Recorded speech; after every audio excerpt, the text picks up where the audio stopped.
There are various network architectures for machine-to-machine communications.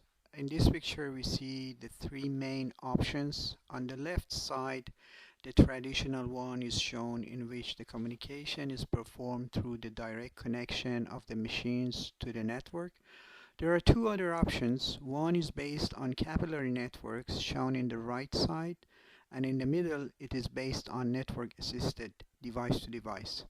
In this demo, we are demonstrating the communication link for the last two options. The connectivity for the capillary network is provided by 802.15.4 radio link, and for the device-to-device radio link, we are using TDD-based LTE networks.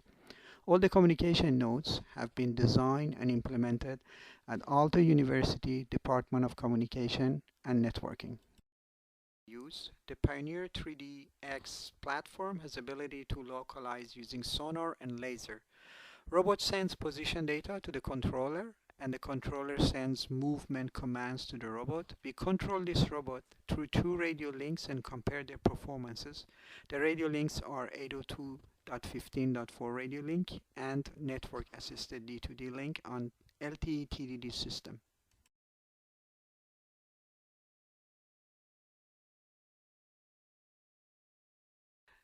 Now we are demonstrating scenario 1, where we are controlling the robot through 802.15.4 radio link. In this scenario, we consider a case where there is no any interference. The scenario is not realistic, considering the fact that 802.15.4 radio operates in unlicensed band, and usually there are other radios such as Bluetooth and Wi-Fi are active in this band.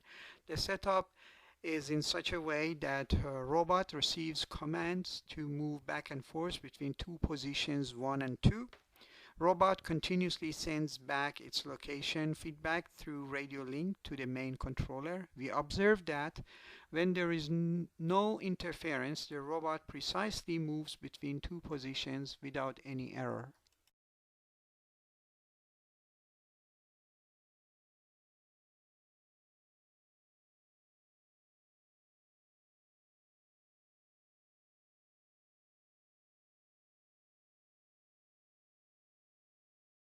In scenario 2, we consider 802.15.4 radio link in a realistic environment when there is an access point.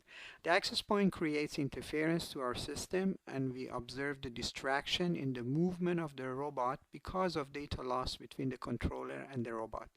More precisely, in this case, it crosses the border lines. As soon as the interference is disconnected, the robot corrects its position and stays again between positions 1 and 2.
Our last scenario is for the case where we control robot through network-assisted D2D link based on TDD LTE system.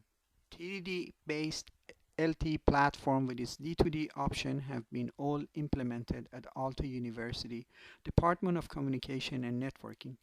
With this platform, we can experiment different scenarios. Since we use cellular system in this case, we are essentially dealing with synchronized and interference managed system which operates in licensed band.